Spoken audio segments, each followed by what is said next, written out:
देश देशांतर में आपका स्वागत है। मैं हूं कुर्बान अली। उपराष्ट्रपति श्री मोहम्मद हामिद अंसारी ने कहा है कि भारत के इंडोनेशिया और ब्रुनई के साथ सौहार्दपूर्ण संबंध हैं और वो अपनी इस दोस्ती को और मजबूत बनाना चाहता है। इंडोनेशिया की यात्रा पर जाते हुए उपराष्ट्रपति ने कहा कि बहुसांस्कृतिक और बहुभाषाई चरित्र वाले इंडोनेशिया के साथ भारत के पारंपरिक नज़दीकी संबंध हैं और वो उसके साथ अपनी रणनीतिक साझेदारी बढ़ाना चाहता है। साथ ही भारत और इंडोनेशिया के बीच $20 बिलियन का व्यापार होता है और इंडोनेशिया में भारत का निवेश भी बढ़ रहा है। भारत इंडोनेशिया के पाम ऑयल और कोयले का महत्वपूर्ण खरीदार है। उन्होंने कहा कि हमारे बीच का ये संबंध पिछले कई वर्षों के दौरान हमारे नेताओं द्वारा बनाया गया।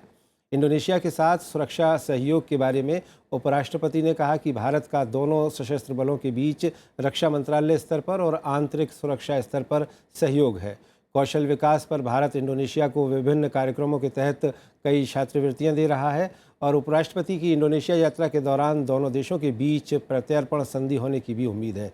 इससे इंडोनेशिया में हाल ही में गिरफ्तार अंडरवर्ल्ड डॉन छोटा राजन को भारत लाने में भी आसानी होगी। साथ ही दोनों देशों के बीच कुछ और समझौते भी होने की उम्मीद है। और देश देशांतर में यही विषय आज हमारी चर्चा का, जिसमें मेरे साथ हैं विदेश मंत्रालय में सचिव रहे एम्बेसडर लखनलाल मेहरोत्रा, कूटनीतिक मामलों के जानकार मनोज जोशी और जेएनयू में दक्षिण पूर्व एशियाई मामलों के प्रोफेसर श्रीकांत कोंडापल्ली भी हमारे साथ जुड़ेंगे और साथ ही हमारे साथ हैं वरिष्ठ पत्रकार सतीश कुमार जैकब। आप सभी का बहुत बहुत स्वागत है। सबसे पहले लखनलाल मेहरोत्रा साहब, मैं आपसे जानना चाहूँगा कि आपका लंबा अनुभव है कूटनीति में और इंडोनेशिया के मामलों के बारे में भी आप खासी जानकारी रखते हैं। संयुक्त राष्ट्र के राजदूत के तौर पर आप वहाँ रहे हैं, काम किया है।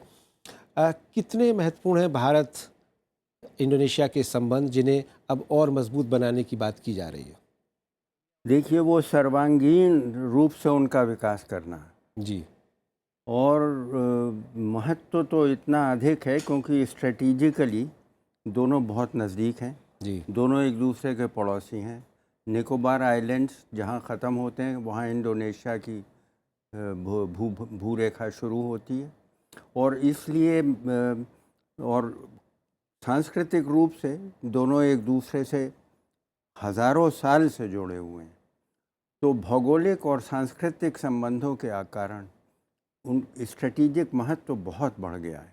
और आपने जैसा कहा कि हमारा डिफेंस कोऑपरेशन है, बहुत अच्छा है। हमारा स्पेस कोऑपरेशन जो विदेशों के साथ शुरू हुआ था उसमें सबसे पहले इंडोनेशिया के साथ शुरू हुआ था जी। और वहाँ के लोगों का अपना मत ये है कि वो तो भारतीय संस्कृति का एक विस्तृत स्वरूप है जी। हर प्रकार से। आप वहाँ के सारे नाम देख लीजिए। युद्धो जोनो जो अभी वहाँ के प्रेसिडेंट थे वो युद्धयान हैं। तो ये मैं ये सोचता हूँ कि सारे एशिया भर में, वैसे चीन और भारत बहुत समीप के देश हैं, लेकिन जिनके साथ में बराबर बिना टूटे हमारी दोस्ती के संबंध रहे हैं और वो हज़ारों साल पुराने हैं, वो इंडोनेशिया। जी। मनोज जोशी साहब, मैं आपसे समझना चाहूँगा कि ये जो स्ट्रेटेजिक पार्टनरशिप की बात हो रही है, अभी पिछले दिनों आर्मी चीफ भी हमारे गए थे वहाँ और उसके पहले ये जो क्षेत्र है भारत और इंडोनेशिया के बीच, इसमें कई एक्सरसाइज की भी बात की गई है। तो ये स्ट्रेटेजिक पार्टनरशिप वाकई में इसके कोई मायने हैं या एक रस्मी तौर पे? देखिए, ऐसा है कि ये दोनों मुल्क जो हैं एक तरह से जो है इंडियन ओशन एक तरफ है, दूसरी तरफ साउथ चाइना सी है, पैसिफिक ओशन है। पिछले कई वर्षों से भारत ने ये तय किया है कि उसकी जो सामरिक नीति है उसमें केवल इंडियन ओशन के लिए जगह नहीं है, पर साउथ चाइना सी और एशिया पैसिफिक ओशन की ओर भी देख रही है जी। और इसी के तहत जब अभी हाल में प्रेसिडेंट ओबामा आए थे जनवरी में भारत, तो हमने एक joint strategic vision of Indian ocean and Asia Pacific के बारे में एक वर्णन दिया था।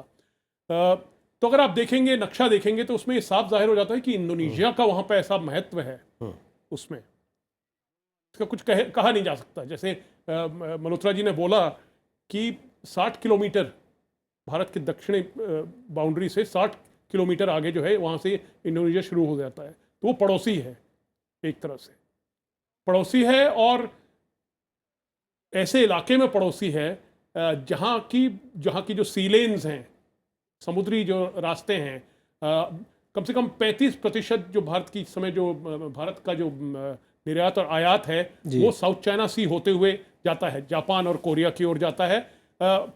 मैं समझता हूँ कि इंडोनेशिया के साथ हमारा जो पोटेंशियल है उसको हम उससे बहुत ही कम स्तर पे जो है इस समय रिश्ते हैं, और ये पोटेंशियल बढ़ाना है, कई गुनी आगे बढ़ाना है। तो मैं सोचता हूँ कि केवल ये सामरिक मतलब एक डेफिनेशन की तौर से नहीं होगा, पर इसमें एक वास्तविकता आ जाएगी। ठीक। सतीश जैकब साहब, उपराष्ट्रपति गए हैं, इंडोनेशिया की यात्रा पर हैं, और इसी बहाने हम इस विषय पर चर्चा कर रहे हैं, और उसके बाद वो फिर ब्रुनाई भी जाने वाले हैं। बात व्यापार बढ़ाने पे काफ़ी हो रहा है, जो अभी 20 अरब डॉलर का व्यापार है। किस तरह की संभावनाएं देखते हैं आप भारत इंडोनेशिया के बीच? देखिए, जैसे अभी मल्होत्रा जी ने बताया कि हमारे उनके साथ कितने गहरे संबंध के हज़ारों साल से हैं। अभी मनोज ने बताया कि सिर्फ 60 किलोमीटर की दूरी है हमारी सीमाओं के बीच में, और हमें भी पता है कि हमारा रामायण की कितना महत्व है। रामायण के लिए बड़ा मशहूर है, उनके जो फोक्स में उधर रामायण का होता है। तो हमारी संस्कृति तो खैर उनसे मिली हुई है। जहाँ तक इकोनॉमिक संबंधों का ताल्लुक है, ये 20 अरब की जो आप बात कर रहे हैं, कोई बहुत बड़ी राशि नहीं है आज के ज़माने में जी, वो बहुत बड़ी नहीं है। इसको हम बहुत ऊंचा ले जा सकते हैं, और आसियान में भी हमारा ऑब्जर्वर के रूप में हम हैं, और स्ट्रेटजिक तौर से जैसे अब हमारे हामिद अंसारी साहब गए हुए उपराष्ट्रपति साहब, पहले जब ये विदेश मंत्रालय में थे और ये डिप्लोमेट थे, तो ये 3-4 बरस ऑस्ट्रेलिया में रहे, और ये पूरा इलाका उसके बारे में ये बहुत अच्छी तरह से वाकिफ़ हैं। और हमारी एक श्याम सरन जब हमारे विदेश सचिव मंत्री थे, तो उनके ज़माने में मनोज साहब बताएंगे, इन्होंने लिखा भी है उसके बारे में, लुक ईस्ट की एक नई पॉलिसी बनी थी, that instead of just looking at look west, look east. That was basically to improve the economic exchanges, economic trades with the countries who have been our friends. So I think strategic relationship जो हमारी और Indonesia के बीच में हो रही है, ये सिर्फ कागज़ पे नहीं होगी, it will be very important. और उसकी एक वजह है कि जो साउथ चाइना सी के अंदर एक तरह से एक तनाव सा पैदा हो गया था इंडिया का और चाइना के बीच में। तो चाइना की पॉलिसी साउथ चाइना सी में ये रही कि बड़ी एग्रेसिव, कि वो चाहते हैं कि वो सोचते हैं कि वो सिर्फ उन्हीं का उस पर अधिकार है, इसके पर नहीं है, लेकिन वो इंटरनेशनल वाटर्स हैं, उसमें सबका अधिकार है। तो इंडोनेशिया और हमारी जो स्ट्रेटजिक पार्टनरशिप हो रही है, वो बड़ी फ़ायदे, not only for defence, for economic condition also. तो ये बहुत अच्छा और बड़ी अच्छी शुरुआत है जी। तो मैं समझता हूँ कि बहुत अच्छा कदम है ये।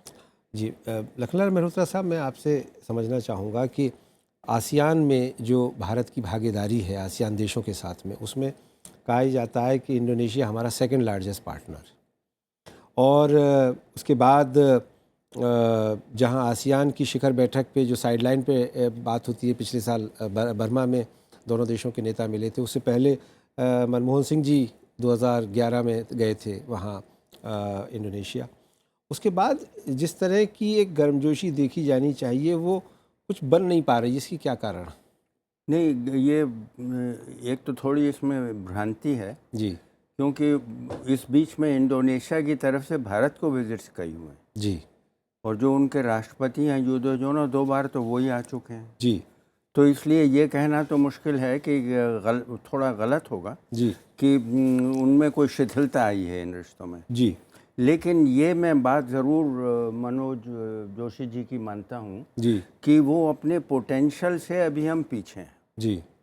ये वो देश जिसके कि 15,000 टापू हों, वो देश जिसकी की लंबाई 3,000 किलोमीटर तक चले, वो देश जो कि हमारे बिल्कुल नज़दीक लगा हुआ है, वो देश जो कि समुद्री पथों के बिल्कुल बीचों बीच में आके खड़ा हुआ है और उस पर उसका नियंत्रण है, वो देश जो कि उत्तरी पैसिफिक को दक्षिणी पैसिफिक से बांटता है और जिसके साथ हमारे हज़ारों वर्ष के संबंध हैं, वो 20 मिलियन डॉलर, जेकब जी बिल्कुल सही कह रहे हैं, 20 अरब डॉलर, ये हाँ अरब डॉलर जी, वो बहुत छोटी सी राशि है। लेकिन जब आप इन रिलेशंस को बढ़ाना चाहते हैं जी, तो प्रश्न ये है कि आसियान कई देशों की एक संगति है और उसमें हमारे संबंध इंडोनेशिया से भी हैं, मलेशिया से भी हैं, कंबोडिया से भी हैं, वियतनाम से भी हैं, लाओस से भी हैं, फिलीपींस से भी हैं जी,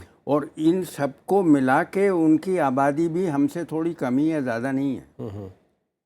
तो उन सबको मिला कर के हम अब हमारी ट्रेड कितनी हो रही है वो मुकाबले की बात है। जी। मनोज जोशी साहब, बात कही जाती है, कई बार अभी भी जिक्र किया गया कि ऐतिहासिक संबंध हैं, सांस्कृतिक संबंध हैं, और अगर हम जाएं तो पीछे मुड़ के देखें तो ये जो बांडुंग सम्मेलन हुआ था पंडित नेहरू के ज़माने में, उसकी अभी हाल में 60वीं वर्षगांठ मनाई गई और उससे जो एक तीसरी दुनिया के देशों को नेतृत्व मिला था या नॉन अलाइंड मूवमेंट था, उसमें भी रिश्ता भारत और इंडोनेशिया का काफ़ी मजबूत हुआ था। लेकिन अभी हम देख रहे हैं कि 2005 से ये स्ट्रेटेजिक पार्टनरशिप की बात कही जा रही है और हालांकि मेहरोत्रा साहब कह रहे हैं कि नहीं साहब विज़िट हुए हैं, लेकिन उस विज़िट के बाद जिस तरह का आउटकम हमारा वेस्टर्न कंट्रीज़ के साथ निकल करके आता है, वो लुक ईस्ट होने के बावजूद यहाँ से क्यों नहीं हो पा रहा है? देखिए, ऐसा है, ये ज़रूर है कि हमारे पुराने सांस्कृतिक संबंध हैं और देखिए, आप जकार्ता के मेन स्क्वायर पे चले जाइए तो वहाँ कृष्ण और अर्जुन का पूरा रथ वहाँ पे बना हुआ है, कम से कम 200 गज लंबा, जो विश्व में कहीं नहीं है, जो भारत में भी नहीं है। उनके नोटों में पुराने ज़माने में, मतलब 15-20 साल पहले गणेश जी की प्रतिमा होती थी जी। तो ये तो सांस्कृतिक संबंध है। पर आधुनिक इंडोनेशिया जो है वहाँ पर भी काफ़ी उथल पुथल हो रही है। वहाँ पर भी जो दुनिया में इस्लाम में रेडिकलिज्म आ रहा है, वो रेडिकलिज्म का असर वहाँ पे थोड़ा बहुत पड़ रहा है। पर सबसे महत्वपूर्ण बात यह है कि जावा जो है, जावा वहाँ का हृदय समझ लीजिए, मतलब सबसे ज़्यादा आबादी जावा में है। जावा का एक विचित्र कल्चर है, उसको शायद भारत नहीं समझ पाता है। वो कल्चर को समझने में, उनसे दोस्ती अपनाने में, मतलब जो गहरी दोस्ती जिससे कहते हैं, उसको कायम करने में काफ़ी मेहनत करनी पड़ती है।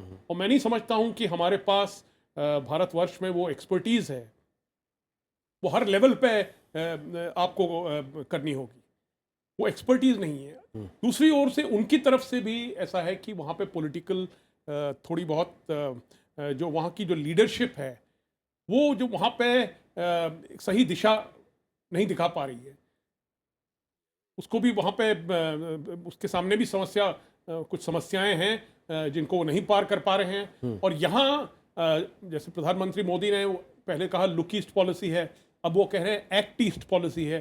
पर ये सब जितनी पॉलिसीज़ होती हैं, इसका नेतृत्व जो है ये बहुत महत्वपूर्ण होता है। ये नेतृत्व केवल प्रधानमंत्री नहीं कर सकते हैं, उनके साथ और जो अन्य मंत्री हैं, जो मिनिस्ट्री ऑफ एक्सटर्नल अफेयर्स की लीडरशिप है, उनको भी सक्रिय होना पड़ता है।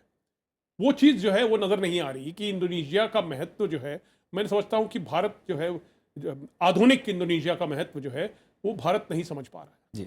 सतीश जेकब साहब, उपराष्ट्रपति के इस दौरे की एक महत्वपूर्ण बात ये कही जा रही है कि अभी हाल ही में जो एक बहुत बड़ा अंडरवर्ल्ड डॉन है छोटा राजन, वो वहाँ पकड़ा गया है और उसको लाने के लिए जो एक संधि होनी चाहिए थी दोनों देशों के बीच में, वो नहीं है और अब वो उसके होने की बात भी कही जा रही है।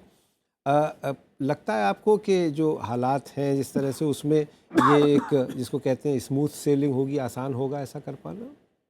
मुझे तो कोई कठिनाई नज़र नहीं आती, क्योंकि इन छोटा राजन के पकड़े जाने से पहले जो भी सूचना और जो भी बैकग्राउंड मटेरियल भारत ने उपलब्ध किया था, उसमें मैं समझता हूँ चाहे डायरेक्टली नहीं तो इनडायरेक्टली इंडोनेशिया ने काफ़ी कोऑपरेशन दिखाई है उसके अंदर। जी।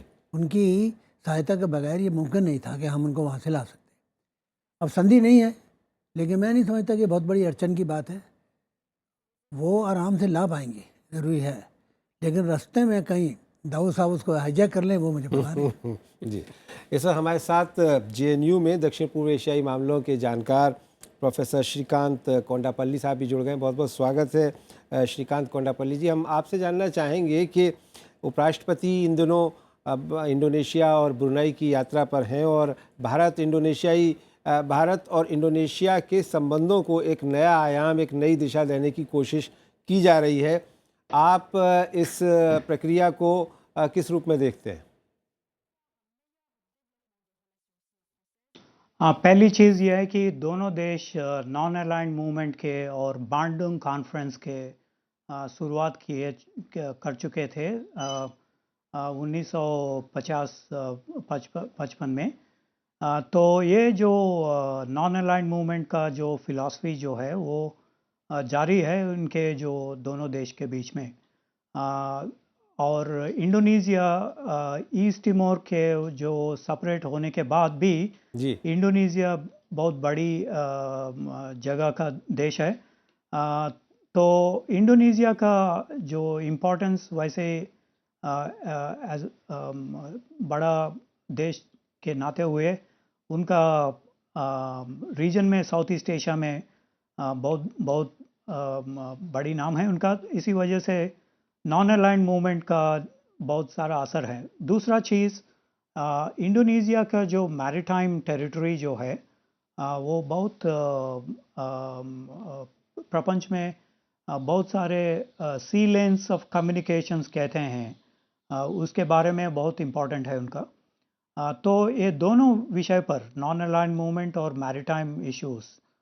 तीसरा जो काउंटर पायरेसी ऑपरेशंस के ऊपर भी दोनों देश का बीच में बहुत कोऑपरेशन है। तो मुझे लगता है कि वैसे इंडोनेशिया एक मैरीटाइम नेबर है भारत के लिए। तो ये सारे चीज़ अगर हम देखें तो दोनों इंडिया इंडोनेशिया के बीच में एक स्ट्रेटेजिक कोऑपरेशन वैसे है। और इंडोनेशिया का जो राष्ट्रपति पूर्व राष्ट्रपति रिपब्लिक डे में शामिल हो चुके थे 2 साल पहले। तो इसका मतलब यह है कि दोनों देश का बीच में बहुत सारे इश्यूज अभी जारी हैं। जी, श्रीकांत कोंडापल्ली साहब, आपने स्ट्रेटेजिक पार्टनरशिप की बात की। आप थोड़ा देर से चर्चा में जुड़े, हम लोग इस पर बात कर रहे थे। यहाँ एम्बेसडर लखनलाल मेहरोत्रा साहब, मनोज जोशी जी और सतीश जेकब साहब ने उस पर काफ़ी रोशनी डाली। मैं आपसे ज़रा समझना चाहता हूँ कि ये स्ट्रेटेजिक पार्टनरशिप जिसकी बात की जा रही है और जिसको लगातार बढ़ाने पर जोर दिया जा रहा है, वो किस रूप में विकसित हो सकती है आगे?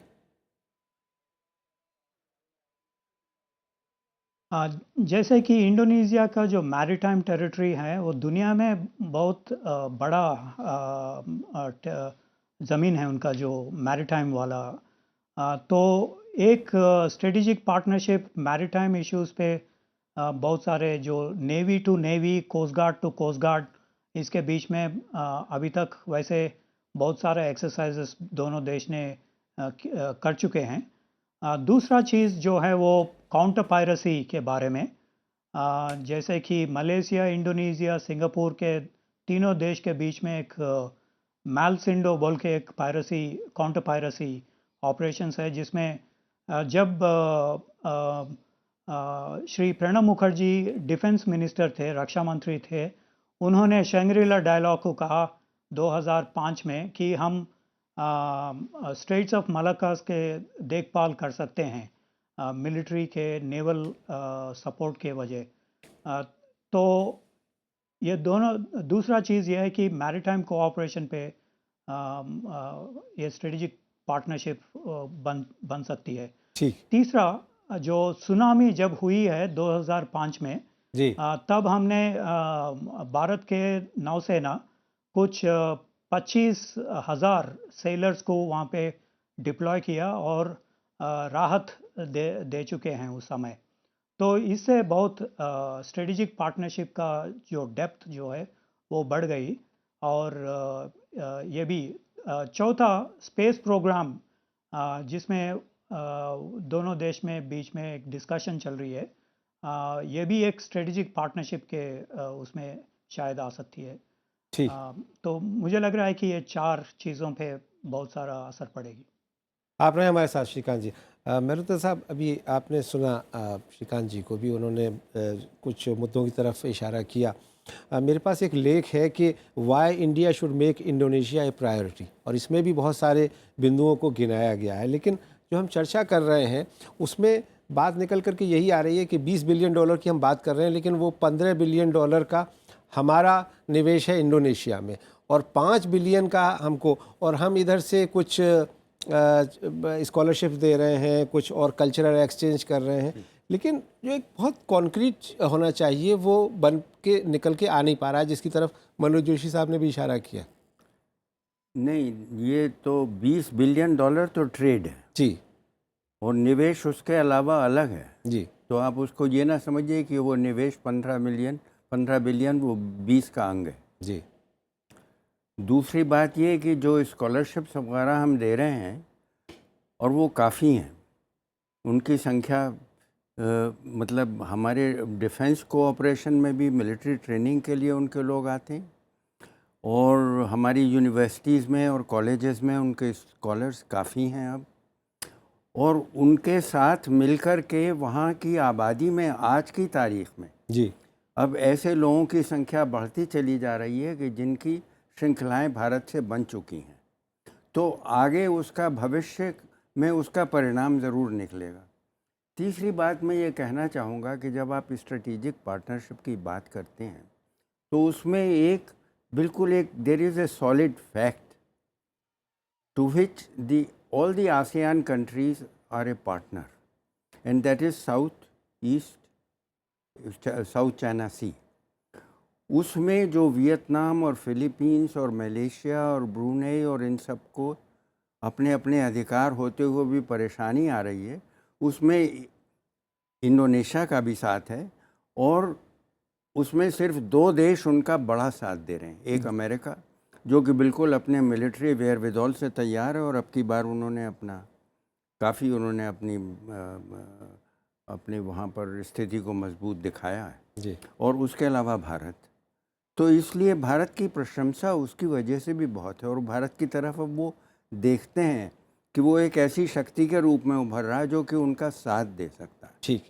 मनोज जोशी साहब, आपने पिछली सरकार की लुक ईस्ट पॉलिसी और अब नई सरकार की एक्ट ईस्ट का जिक्र किया। इस संदर्भ में मैं आपसे जानना चाहूँगा कि उपराष्ट्रपति की इस यात्रा को आप किस रूप में देखते हैं, कितना महत्वपूर्ण है ये, न सिर्फ इंडोनेशिया के साथ बल्कि ब्रुनाई के साथ भी। ब्रुनाई भले ही छोटा सा देश है, लेकिन हम उससे काफ़ी तेल और दूसरी चीज़ें लेते हैं। देखिए, ऐसा है, वो पूरा इलाका जो है, मतलब चाहे ब्रुनेई हो, मलेशिया हो, इंडोनेशिया हो, भारत के लिए कई मानों में महत्व रखता है। जैसे अभी श्रीकांत ने गिने थे, मल्होत्रा जी ने जो हैं गिने हैं। ये मत भूलिए कि प्रशांत महासागर या एशिया पैसिफिक से इंडियन ओशन को जो रास्ता आता है, 4 में से 3 खाड़ियाँ जो हैं वो इंडोनेशिया से होते आती हैं। मलाक्का है, सुंडा है, लोम्बोक है। ये जो है स्ट्रेटेजिक जो महत्व है इनका, और हमारा जो यहाँ से जो एक्सपोर्ट जाते हैं, जैसे मैंने आपसे कहा 35% जापान और कोरिया। अब सवाल ये है कि वहाँ पे हम क्यों नहीं आगे बढ़ पा रहे हैं, क्या वजहें हैं। मैं समझता हूँ कि शायद जो हमारे मित्र मुल्क हैं, मित्र मुल्क कौन है? अमेरिका है, जापान है। जापान एक बहुत महत्वपूर्ण वहाँ पे भूमिका अदा कर सकता है अगर हम मिल के जॉइंटली, अगर या तीनों मुल्क जैसे इंडोनेशिया, जापान, भारत सब मिल के अगर जो है कुछ वहाँ पे निवेश करें, प्रोजेक्ट बनाएं, तब जाके मैं समझता हूँ कि कुछ हो सकता है। क्योंकि अब ऐसा है कि जहाँ तक की जो इकोनॉमीज़ होती हैं, वो वहाँ पे एक किस्म की प्रोडक्शन चेन बन जाती है। इस समय प्रोडक्शन चेन को डोमिनेट करने वाला मुल्क चीन है, और अगर आप मेक इन इंडिया करना चाहते हैं तो अभी तो आप शुरुआत कर रहे हैं, पर जापान एक मुल्क है, एक एडवांस इंडस्ट्रियल मुल्क है, तो आप प्रोडक्शन चेन जो है अगर आप कायम करेंगे तो भारत, इंडोनेशिया, जापान अगर इस टाइप की कोई चेन बनाए, फिर वहाँ से अमेरिका, तो ये जो है बहुत सोच समझ के करना पड़ता है। इस समय जो है 2-3 जो है ट्रेड पैक्ट्स आए हुए हैं। एक तो ट्रांस पैसिफिक पार्टनरशिप आई है और एक जो है ये RCEP एशिया के पैसिफिक बारे में रीजनल कॉम्प्रिहेंसिव इकोनॉमिक पार्टनरशिप की बात हो रही है। तो ये ट्रेड पैक्ट्स जो है TPP में वियतनाम आ जाता है, पर इंडोनेशिया नहीं है। तो आपका कहना है कि उपराष्ट्रपति की इस यात्रा से कुछ नए मैं समझता हूँ रास्ते कि खुलेंगे? नए जो डायरेक्शंस हैं, और हमको जो है केवल ये बायलैटरल बेसिस पे नहीं सोचना चाहिए, हमको सोचना चाहिए मल्टीलैटरल बेसिस पे, खासकर जो हमारे मित्र मुल्क हैं उनके साथ मिलके हमको वहाँ पे अपनी पॉलिसी चलानी चाहिए। जी, सतीश जैकब साहब, आपकी अंतिम टिप्पणी, हम इस चर्चा के बिल्कुल अंतिम चरण में हैं कि जैसा मनोज जी ने कहा, उपराष्ट्रपति की इस यात्रा के बाद जो भारत की ये लुक ईस्ट पॉलिसी, ये जो एक्ट ईस्ट हो गई है, और अब जो आसियान के साथ में ज़्यादा सहयोग पर जोर दिया जा रहा है, उसमें किस तरह की उम्मीद आप करते हैं? देखिए, जो उम्मीद हमें शुरू में लग रही थी जब ये लुक ईस्ट की बात हुई थी, या अब मोदी जी के आने के बाद एक्ट ईस्ट की बात हो रही है, जितनी उम्मीद थी, जितनी आशाएं थी, उससे बहुत कम रह गया है। और इसके ऊपर कहीं उंगली लगाना कि ये वजह है, ये बड़ा मुश्किल है।